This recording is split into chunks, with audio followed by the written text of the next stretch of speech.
à Garoua, à cette période de l'année 2010, je le voyais spirituellement s'appeler Excellence, Monsieur le Président de la République à Garoua. Le président Paul Biya a eu l'inspiration des bons anges de Dieu pour faire appel à la fille de celui qui lui avait donné le pouvoir selon notre constitution de la République souveraine, Aminata.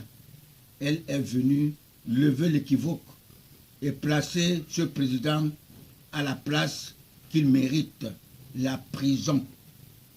La France aurait dû profiter derrière Mara Fayaya pour brader notre pétrole, parce qu'il connaît l'hydrocarbure. Il connaît et il sait quelque chose de la mort brutale du professeur Nicolas Pondo, avec qui j'avais fait les arts martiaux, et il décède pour son opinion.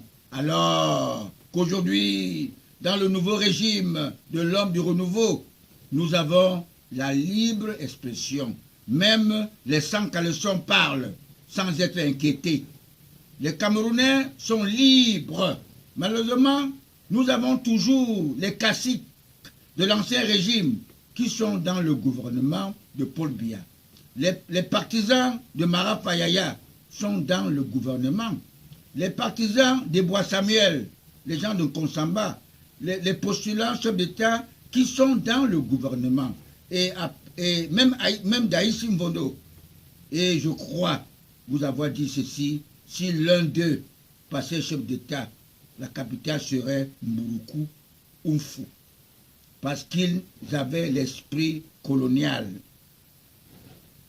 de Faute-Boigny, de la Côte d'Ivoire, qui ne souvient que les conseils de la France.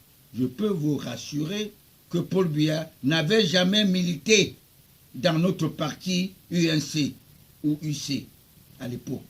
Et ensuite, il est le seul chef d'État de l'Afrique noire qui ne s'est pas servi d'un conseil technique expatrié parce qu'il est nationaliste, ancien membre de l'UPC de France, qui a été sauvé de justesse par la première dame Jeanne Irène pour ne pas subir le même traitement que son ami René Di Barbedur dès son retour au Cameroun par la police répressive dirigée par Jean Fauchevet, qui lui-même fut un témoin gênant.